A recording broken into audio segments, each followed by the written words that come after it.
Bonjour à toutes et à tous, merci de nous rejoindre pour ce 227e briefing, cet éclairage sur l'actualité en Russie. Nous sommes donc tous les trois aujourd'hui prêts à vous donner les dernières informations et nouveautés aussi bien à l'intérieur qu'à l'international. Donc pour une fois, c'est Igor qui va commencer. On l'a pas eu la semaine dernière, donc on l'a mis à l'amende et c'est lui qui doit faire l'essentiel. Donc au travail, Igor. Nous t'écoutons et ensuite Arnaud précisera quelques points intérieurs, économiques et politiques. Et puis nous attendons, comme d'habitude, pour de nombreuses questions qui alimentent le débat. C'est à toi, Igor. Merci, Président. Bonjour à tous.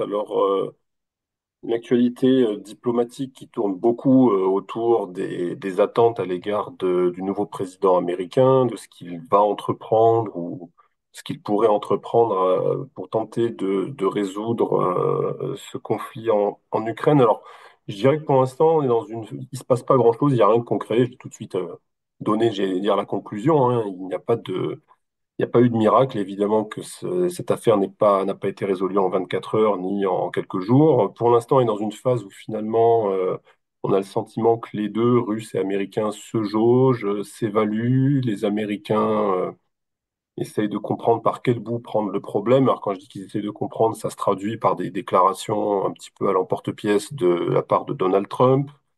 Je vais y revenir. Et côté russe, finalement, dans une position qui consiste à dire, bah, la balle est dans votre camp.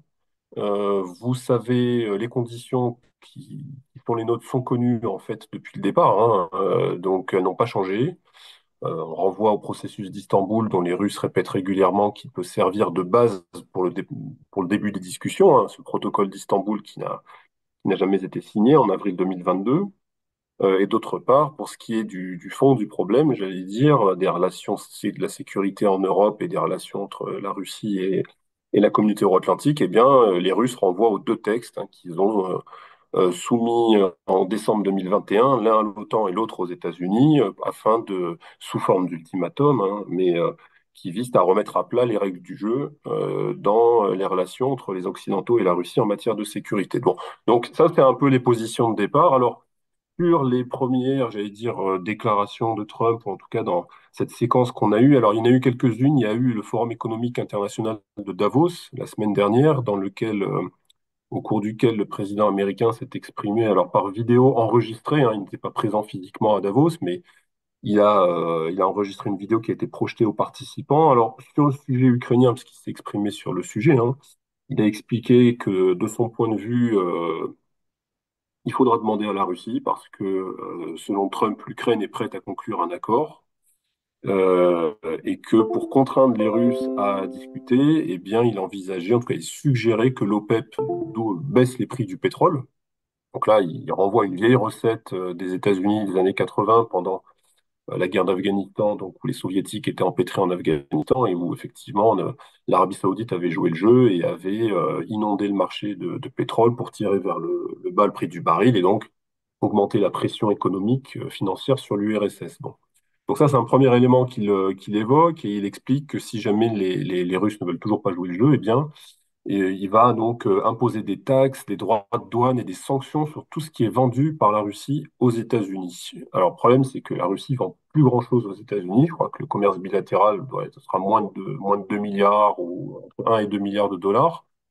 Donc, le levier, en fait, n'est pas énorme en tant que tel. Il y a des commodités qui sont stratégiques. Il y a évidemment l'uranium pour les centrales américaines, mais les Russes ont déjà pris des mesures pour geler les livraisons, ce qui va d'ailleurs poser un problème à moyen terme pour les centrales américaines de ce point de vue-là. Mais donc là-dessus, c'est aussi un peu un levier qui est assez discutable. Alors après, ce qui est intéressant, c'est la deuxième partie de sa déclaration à Davos, hein, où il explique que il propose que la Chine puisse jouer un rôle pour, je cite Trump, arrêter la guerre en Ukraine et d'autre part négocier la dénucléarisation. Alors ça, c'est intéressant, c'est-à-dire que lui, il est évidemment conscient qu'il y a un plan chinois qui a été mis sur la table il y a quelque temps et que donc les Chines auraient, comme grand partenaire économique de la Russie, hein, l'an dernier, Chine-Russie, commerce bilatéral, c'est 244 milliards de dollars, c'est évidemment énormissime, a vocation à jouer un rôle. Et ce qui est intéressant, c'est qu'il fait évidemment là aussi un référence à la deuxième partie du problème, qui est celui de la sécurité et la stabilité internationale avec l'aspect nucléaire, et donc c'est pour ça qu'il parle de dénucléarisation, ce qui renvoie aux discussions que les Américains essayaient d'amorcer avec les Russes à la fin de la première administration Trump, automne 2020, en pleine campagne présidentielle américaine, qui verra la victoire de Joe Biden, lorsque les Américains essaient de faire comprendre aux Russes qu'on peut prolonger le traité New START, mais qu'il faut que les Chinois soient partie de l'accord. Bon, ça n'aboutira pas, et c'est Biden qui, en février 2021, prolongera le New START en bilatéral avec les Russes. Alors les Chinois ont réagi, ont fait savoir qu'ils étaient évidemment pour soutenir la paix. Alors j'ai plus la formule exacte, mais c'est promouvoir la paix. Mais ils sont restés muets évidemment sur le volet nucléaire, c'est pas qu'il les ennuie, mais c'est que eux, pour eux, il est hors de question que la Chine se lie les mains à un quelconque traité que ce soit de maîtrise des armements. Alors que côté russe, eh bien, on a emboîté le pas, puisque M. Peskov a affirmé qu'il était nécessaire de reprendre les négociations sur le contrôle des armements avec Washington dès que possible, et donc il s'est engagé un peu sur cette voie-là, donc pour faire écho aux déclarations de Trump. Donc vous voyez, pas de vraiment pour l'instant, c'est de la déclaration, ce jauge, il n'y a rien qui n'est soit de concret qui soit amorcé. On a quand même relevé une décision de Donald Trump cette semaine de suspendre l'aide américaine, l'aide étrangère américaine pour 90 jours à tous les partenaires des États-Unis, à l'exclusion de l'Égypte et d'Israël, hein, qui sont les deux principaux récipiendaires de l'aide américaine depuis bientôt un demi-siècle. Mais donc l'Ukraine est dans le lot, hein, puisque l'aide, notamment qui était pourvue, enfin qui était envoyée à Kiev via l'agence USAID, par exemple, est complètement gelée. Et d'après le New York Times, cette suspension porte aussi sur l'aide militaire américaine. Donc on connaît évidemment le détail, hein, dans quelle mesure, qu'est-ce qui est suspendu, sous quel délai. Je rappelle que pour ce qui est de USAID, depuis février 2022, c'est 7,6 milliards de dollars d'aide humanitaire et au développement qui ont été octroyés par les États-Unis à l'Ukraine, hein, 7,6 milliards, plus 30 milliards de dollars de soutien budgétaire direct. Donc c'est quand même évidemment une aide qui est très conséquente. J'ai relevé aussi alors une déclaration de Vladimir Poutine qui est intéressante parce que ça va dans cette séquence que vous décrivez sur les petites phrases. Le 24 janvier, Vladimir Poutine, qui était interrogé par un journaliste, a affirmé donc à la télévision que le conflit russo-ukrainien aurait pu être évité si la victoire de Donald Trump en 2020 ne lui avait pas été volée. Et donc là, évidemment, c'est gratuit, c'est remettre une pièce dans la machine parce que Donald Trump croit fermement qu'on lui a volé sa victoire en 2020. Le président russe, le 24 janvier, fait cette déclaration alors que 24 heures avant ou 24 heures après, enfin en tout cas, il y a une concomitance, Donald Trump gracie, libère de prison ce qu'il appelle les prisonniers politiques, hein, c'est-à-dire les centaines de personnes qui ont été enfermées suite à l'assaut du Capitole, que Donald Trump a toujours considéré comme étant des héros et donc des prisonniers politiques qu'il libère. Et vous avez à ce moment-là cette phrase de Poutine. Donc vous voyez, on est dans cette séquence où on s'envoie des signaux pour voir comment est-ce qu'on engage finalement, sur quel pied on engage la discussion. Alors, toujours sur ces pourparlers, Vladimir Poutine, dans une interview à Rassi Adine, chaîne de télévision, hein, a affirmé que les pourparlers directs entre la Russie et l'Ukraine sont notamment rendus impossibles par l'oukase de Volodymyr Zelensky, hein, qui rend illégale toute négociation avec la Russie tant que Vladimir Poutine est au Kremlin, et que par conséquent, cet oukase doit être annulé, mais pas par Volodymyr Zelensky, mais par la Rada. Parce que le président russe remet sur la table cet argument qu'on entend beaucoup de la part des autorités russes, c'est-à-dire que Volodymyr Zelensky n'est plus légitime puisque son mandat est arrivé à échéance à la fin du printemps dernier et que par conséquent, il n'a même pas les pouvoirs d'annuler son propre oukase et que c'est donc au Parlement ukrainien de régler cette histoire donc d'oukase qui est mis en avant par les Russes depuis longtemps, hein, depuis plusieurs mois. Alors, sur les problèmes des effectifs de l'armée ukrainienne dont on parle ici régulièrement, vous savez que les Américains et un certain nombre de pays qui soutiennent l'Ukraine demandent à Kiev de baisser l'âge de la mobilisation de 25 à 18 ans. Il y a une loi qui n'a pas été présentée à la Rada puisque Volodymyr Zelensky ne veut pas courir ce risque. Alors, ils ont trouvé comment dirais-je, un moyen un petit peu alternatif de proposer d'ouvrir le recrutement dans l'armée aux 18-25 ans sur la base du volontariat, en mettant en avant ce qu'ils appellent des conditions avantageuses pour susciter des vocations, pour aller s'engager dans l'armée et donc essayer de, comment dire, de reconstituer les unités et de trouver une solution à ce grave problème d'effectifs auquel fait face manifestement l'armée ukrainienne. Donc, on voit ce système se mettre en place, ce qui va permettre de partiellement, comment dirais-je, alléger un peu la pression que subissent certainement les Ukrainiens de la part de certains de leurs soutiens pour voilà, régler ce problème d'effectifs, mais qui, à mon avis, en pratique, ne va pas fondamentalement résoudre le problème de ces effectifs manquants dans les rangs de l'armée ukrainienne. Alors, Zelensky, qui était à Davos, lui, donc physiquement, enfin, il est venu, hein, a fait évidemment a prononcé un discours. Alors, ce qu'on peut en retenir, c'est sa déclaration sur le contingent de maintien de la paix. Donc, il évalue l'effectif nécessaire à 200 000 hommes. Alors, 200 000 hommes, c'est évidemment énorme hein, comme effectif. Aujourd'hui, les Européens seraient bien en mal de monter une force de maintien de la paix de 200 000 hommes, même si c'est, j'allais dire, sur un territoire qui est voisin, hein. Mais c'est quelque chose qui est évidemment une force qui est très très conséquente, surtout que vous avez Volodymyr Zelensky a donné une interview il y a quelques jours, hier ou avant-hier, je ne sais plus, pour expliquer ce qu'il dit depuis un certain temps, à savoir que sans la présence de soldats américains, d'après lui, cette force de maintien de la paix en réalité aurait une valeur dissuasive très très limitée, puisque d'après lui, seule la présence de soldats américains serait de nature à empêcher les Russes de se relancer dans les combats.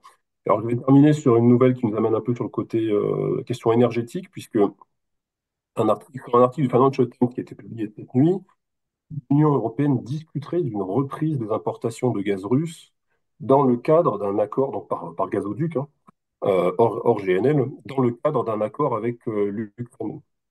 Il y a une double idée qui est là. D'abord, c'est évidemment de trouver un moyen de réduire les prix de l'énergie qui sont extrêmement élevés en Europe. Et d'autre part, ce serait une carotte pour encourager la Russie à revenir à la table des négociations en mettant dans la balance cette perspective de reprendre des importations de gaz russe. Et surtout, ça permettrait de les maintenir à la table des négociations. Bon, c'est un petit peu l'idée sous-jacente qui est très loin de faire consensus, d'après l'article, hein, évidemment à Bruxelles, puisque manifestement, elle est portée par un certain nombre de diplomates et de représentants de certains pays européens. On mentionne la Hongrie, on mentionne l'Allemagne aussi, certains diplomates allemands ce qui n'est pas une surprise, hein, remettre sur la table, mais évidemment, ça suscite un tollé de la part des pays de l'Europe orientale, hein, les Polonais et les Baltes en tête, qui opposent. Et alors, cet article arrive à quelques jours après qu'il y ait une autre information qui a été donnée, selon laquelle Danemark aurait autorisé Gazprom à entreprendre des travaux sur le site de l'explosion du Nord Stream 2, le site sous-marin, là où les tuyaux ont été explosés, des certain nombre de travaux qui viserait donc à voilà, évaluer probablement les dégâts sur le tube, à commencer à entreprendre des petites choses. Et ça, c'est évidemment à inscrire dans le contexte des sorties de Trump sur le Groenland et la volonté de Trump de prendre possession du Groenland. Alors on peut imaginer que c'est évidemment une réplique de la part du Danemark de- d'ouvrir un peu du côté de Gazprom. Voilà, je m'arrête là pour la partie internationale. Merci de toutes ces informations. Donc maintenant, on va passer la parole à Arnaud, qui va nous donner quelques éclairages et puis on aura ensuite quelques questions diverses, notamment sur l'international. Quelques brèves d'économie avec le 16e paquet de sanctions européennes qui est en cours d'élaboration. On en a déjà parlé lors de précédentes séances. Ce qui est nouveau, c'est que quelques éléments ont fuité. Alors, des éléments relatifs aux propositions de la Commission. Encore une fois, il n'y a aucune décision entérinée à ce stade. Simplement, la Commission et la présidence polonaise mettent des choses sur la table, réfléchissent beaucoup. À ce stade, il semblerait que soit question de nouvelles sanctions contre la fameuse flotte fantôme de tankers russes. Il est également question d'une quasi-interdiction de l'aluminium, alors de façon non pas immédiate mais graduée et en même temps assez rapide, semble-t-il. Il est aussi question de débrancher 15 banques russes du système SWIFT et de taxer très lourdement les engrais azotés en provenance de Russie et Biélorussie, là encore de façon échelonnée, pas immédiate, mais à l'horizon de 2 3 ans, il serait question d'une taxation à hauteur de 100%. À l'inverse, il n'y aurait pas d'interdiction des importations de GNL. On sait que la présidence polonaise poussait en faveur de cette mesure. Ce que l'on sait également, c'est que compte tenu de l'interruption du transit du gaz russe via l'Ukraine à compter du 1er janvier, les prix du gaz en Europe ont augmenté et l'Europe, tout simplement, ne peut pas se passer en même temps du gaz russe importé par tube et du GNL. Donc le principe de réalité a prévalu, ce qui n'empêche pas la Commission d'annoncer une feuille de route pour le mois de mars, une feuille de route visant à sortir définitivement du GNL russe à horizon 2027. À suivre. Autre nouvelle, autre signal, Unicredit, la banque italienne, qui est l'une des dernières banques européennes présentes en Russie, avec Raiffeisen et OTP, eh bien, Unicredit a annoncé la fin des virements sortants de Russie en euros pour les personnes physiques. Un chiffre intéressant qui donne la mesure de la réorientation du commerce extérieur de la Russie. Sur les 10 premiers mois de l'année, eh bien, ce commerce extérieur a été réalisé à 83%, 83% avec des pays dits amicaux, ce qui illustre la spectaculaire rétractation des Occidentaux et surtout de l'Union européenne, puisque les flux avec les États-Unis ont toujours été limités. Euh, La ministre russe de l'Agriculture, Madame Lout, qui a annoncé s'attendre à une baisse des exportations de céréales lors de la prochaine campagne. Elle évalue cette baisse à moins 20%. D'autres spécialistes du secteur affirment qu'elle sera plus importante, peut-être de l'ordre de 30%. Je rappelle que l'année dernière, la Russie avait exporté 57 millions de tonnes de céréales. Une étude d'un centre de réflexion économique moscovite favorablement connu, le Centre d'analyse macroéconomique et de prévision à court terme, qui tire la sonnette d'alarme sur un risque de faillite massive d'entreprises en raison de la hausse des taux. Selon cette étude, 20% des sociétés russes sont potentiellement exposées, les charges d'intérêt étant très importantes pour elles. Enfin, et là on en revient aux banques, les banques en Russie se portent très bien puisque les bénéfices du secteur bancaire devraient atteindre un nouveau record à 3 800 milliards de roubles, c'est environ 35 milliards d'euros, c'est 15% de plus que l'année dernière. Et donc ces gains vont probablement être un peu, comment dire, convoiter enfin, la convoitise du gouvernement, j'imagine. Nous ne sommes pas en France. Ah, oui, mais on l'a vu ici aussi quand même. Voilà, alors bon, on a de nombreuses questions, notamment justement à propos d'inflation et de choses comme ça. Et apparemment, donc, je crois que tu en parlais la semaine dernière, le président proposait ou obligeait d'aligner les prestations sociales sur l'inflation. Et on se pose la question, est-ce que c'est tenable budgétairement? Oui, donc ça a été fait déjà.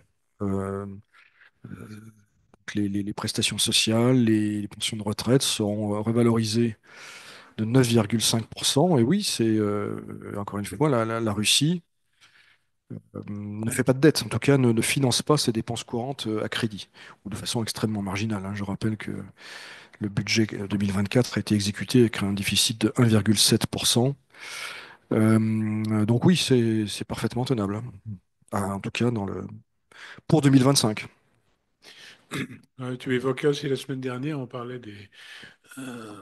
du charbon, qui était pas, enfin, qui était très inférieur en termes de volume d'exportation par rapport au pétrole ou au gaz. Là, on nous indique que la Finlande va arrêter d'importer du bois russe. Et est-ce que c'est, même si c'est pas quelque chose de considérable, est-ce que c'est pas un danger pour la filière avec les mêmes risques sociaux que la filière du charbon? Alors, je ne veux pas dire de bêtises, mais il me semble que c'est déjà le cas, et depuis déjà assez longtemps en réalité. Alors, il y avait eu des interdictions d'exportation russe de bois non euh, travaillé, enfin d'exportation de bio finalement, vers la Finlande qui existait. Mais je crois que ce dossier est déjà clos depuis un certain temps. On l'a vérifié, mais il me semble que la filière bois russe, depuis déjà assez longtemps, s'est réorientée de la Finlande. Alors, une question, je ne sais pas lequel de vous vous répondre à ça, concerne l'intelligence artificielle. Alors, l'auditeur nous dit, Lucie fait flop en France, des concurrents ChatGPT à en faire chavirer Wall Street et en Russie. Alors, où en est l'intelligence artificielle en Russie? Les Je sais que Russes, Yandex est positionné, mais ils ont une petite réputation, ça fonctionne, on s'en est où? bon, je crois que ni moi ni Igor ne sommes des spécialistes. En revanche, il y a eu, si ma mémoire est bonne, plusieurs articles qui sont sortis dans un numéro de Diplomatie à l'été dernier, justement, qui faisait le point sur l'intelligence artificielle en Russie, dans le domaine civil et militaire. Les Russes avancent beaucoup dans le domaine militaire, donc il y a une littérature en français sur le domaine, mais je dois confesser que n'étant pas ingénieur moi-même, j'ai quelques lacunes sur le sujet. Igor, tu as Bah, des idées sur la question? non, mais il y a juste une information qu'on a appris là aujourd'hui, que l'application DeepSeek avait été battu tous les records de téléchargement sur la plateforme russe Google Play. C'est-à-dire qu'elle a été mise en ligne le 8 janvier, et que depuis le 8 janvier, donc ça fait quoi, 3 semaines, elle a été téléchargée à au moins 10 millions de reprises. Donc les Russes se sont rués sur DeepSeek pour l'utiliser. Voilà. Donc ça, gros succès de cette application d'intelligence artificielle chinoise. Ça veut dire qu'elle est disponible en russe. Disponible en Russie, oui, sur le Google Play, plateforme russophone, enfin russe de Google Play. Ouais. D'accord. Eh bien, bon, on va suivre ça.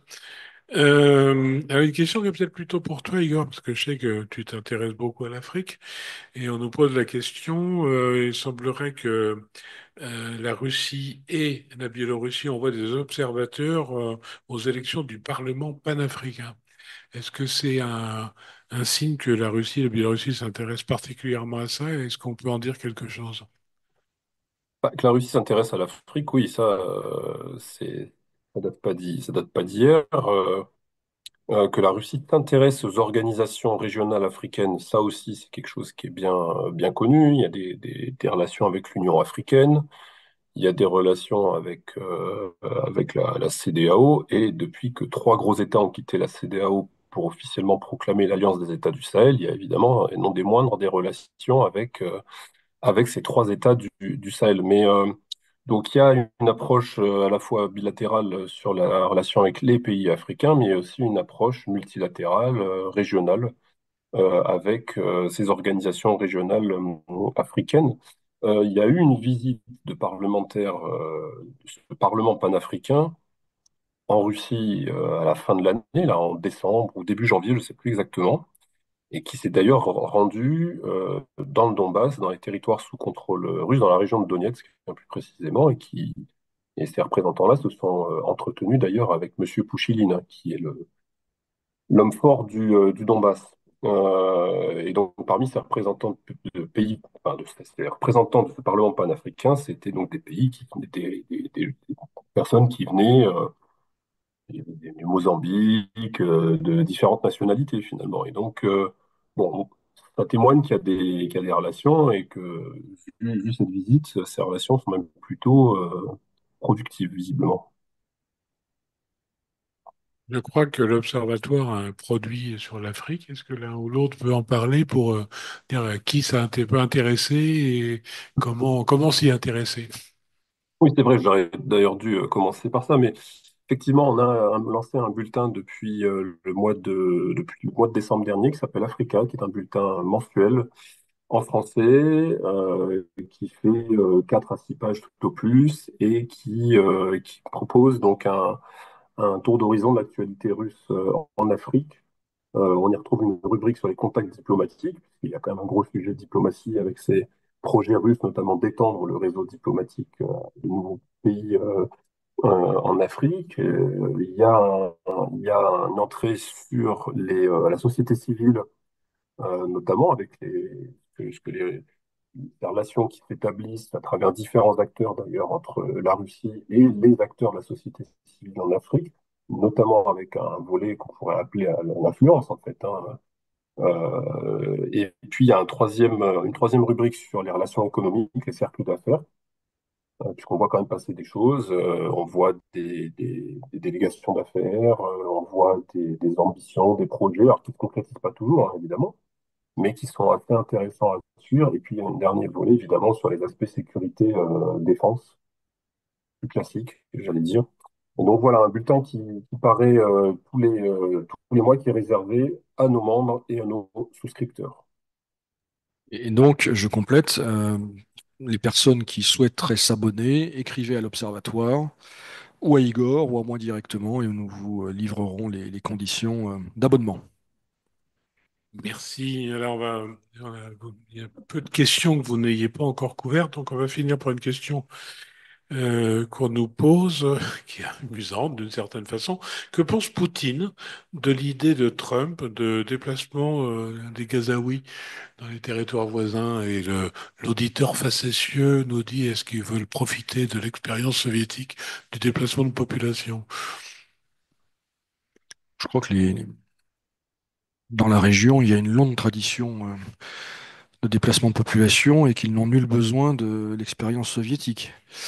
Non, à ma connaissance, les Russes alors, si peut-être.